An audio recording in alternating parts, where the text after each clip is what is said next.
মানে ছেলেরা খুব খেয়াল করে শুনুন। আজকে আমি যে বিষয়টা বলতে চাইছিলাম, হযরত আবু হুরায়রা রাদিয়াল্লাহু তাআলা আনহু বরকতের জন্য দোয়া চেয়েছেন।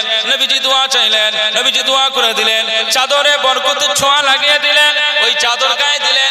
আবু হুরায়রা রাদিয়াল্লাহু তাআলা আনহু জীবনের মতো আর কোনো কথা বলেন না। নবীজিকে বলেন, আপনার কথা যা শুনি আর আমি ভুলি না। আল্লাহ নবীর এই বরকতের দোয়াতে নবীজি সাহাবী আবু হুরায়রা জীবনে আর কোনো হাদিস বলেন না। এ নবীর উম্মত উম্মতিরা খুব খেয়াল করে শুনুন।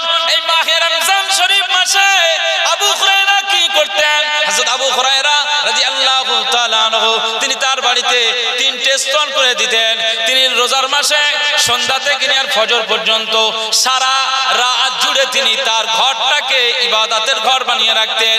ঘরটাতে একটা সেকেন্ডের জন্য যেন জিকির না মিস হয়, ইবাদত না মিস হয়, রুকু যেন না মিস হয়, তেলাওয়াত যেন না মিস হয়, নামাজ যাতে না মিস হয়। আবু হুরায়রা রাদিয়াল্লাহু তাআলা আনহু তাই 3টে স্তর বানাতেন, মাগরিবের পর থেকে শুরু করে আর রাতের প্রথম অংশ পর্যন্ত আবু হুরায়রা রাদিয়াল্লাহু তাআলা আনহু তিনি তার ঘরেতে ইবাদত বন্দেগী করতেন, নামাজ পড়তেন, জিকির করতেন, কোরআন তেলাওয়াত করতেন। তিনি তার তেলাওয়াতের পড়ে পড়ে তার বিবিকে নির্দেশ দিয়ে দিতেন।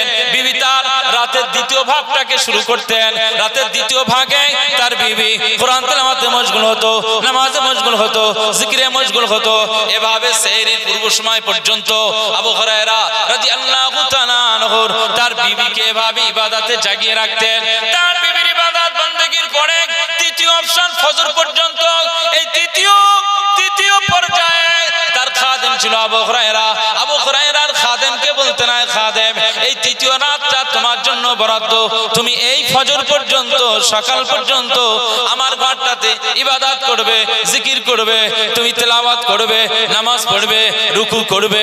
এইভাবে আবু হুরায়রা রাদিয়াল্লাহু তাআলা আনহু কিতাব বলছে, যাও খুলে দেখে নাও, কিতাব বলছে হযরত আবু হুরায়রা রাদিয়াল্লাহু তাআলা আনহু গোটা রমজান মাসে এভাবে তার বাড়িটাকে দিন রাত ইবাদতের বাড়ি হিসাবে রেখে দিত।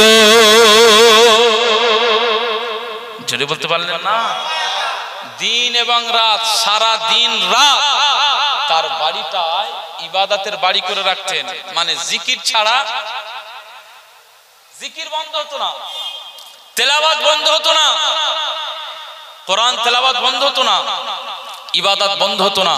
তার জন্য আবু হুরায়রা রাদিয়াল্লাহু আনহু তিনি এইভাবে তিনি এক একজনের দায়িত্ব দিয়েছিলেন, নিজে পালন করতেন, নিজের বিবিকে রাখতেন এবং নিজের খাদেমকে, ছেলে মেয়েদেরকে দিয়ে তার বাড়িটাকে ইবাদতের বাড়ি হিসাবে সারা রাত সারা দিন এভাবে তিনি ইবাদতের ঘর করে রাখতেন। একবার জোরে বলুন সুবহানাল্লাহ।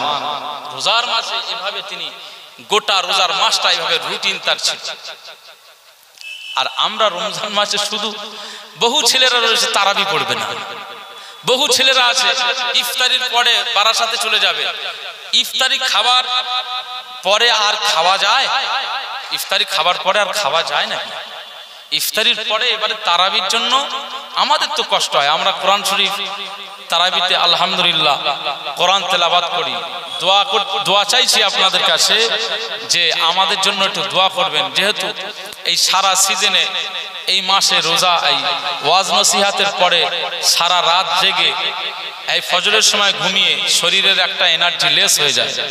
গতকালকে আমার এত পরিমাণে জ্বর এবং অসুস্থ, কালকে জলসা ক্যান্সেল করে দিয়েছিলাম, আজকেও করতাম, কিন্তু আমার এই মসজিদের ইমাম সাহেব হুজুর কেবলা এবং আমাদের তেতুলিয়া খারিজিয়া মাদ্রাসার মুফতি আনোয়ার সাহেব হুজুর তিনি বললেন যে এত বড় একটা মাহফিল দাওয়াত করার সময় বলেছিলেন যে এত বড় একটা মাহফিল আপনাকে দাওয়াত করছে, আসবেন। তো আমি দেখলাম এত বড় একটা মাহফিল, সুতরাং এখন হঠাৎ করে আমি যদি বলি যাব না, আমার শরীর অসুস্থ, তাহলে জিনিসটা খারাপ হবে। বড় মাহফিলটা একটা সমস্যা দেখা যেতে পারে। তারপরেও আসলাম, আমার শরীর অনেক দুর্বল, তারপরেও আমি ওয়াজ করছি আপনাদের খিদমতে। তো দোয়া করবেন, আগামী শনিবার থেকে যদি তারাবি শুরু হয় তো আমাদের কোরআন তেলাওয়াত করতে হবে। তো আল্লাহ যেন এই সিনাতে কোরআন ধারণ করে রাখবার আল্লাহ তৌফিক দান করেন, বলুন আল্লাহুম্মা আমিন। এই মাদ্রাসা থেকে যত ছাত্ররা ফারেক হয় আল্লাহ সকলের সিনাতে যেন কোরআন ধারণ করে রাখবার আল্লাহ ক্ষমতা দান করেন। বলুন আল্লাহুম্মা আমিন।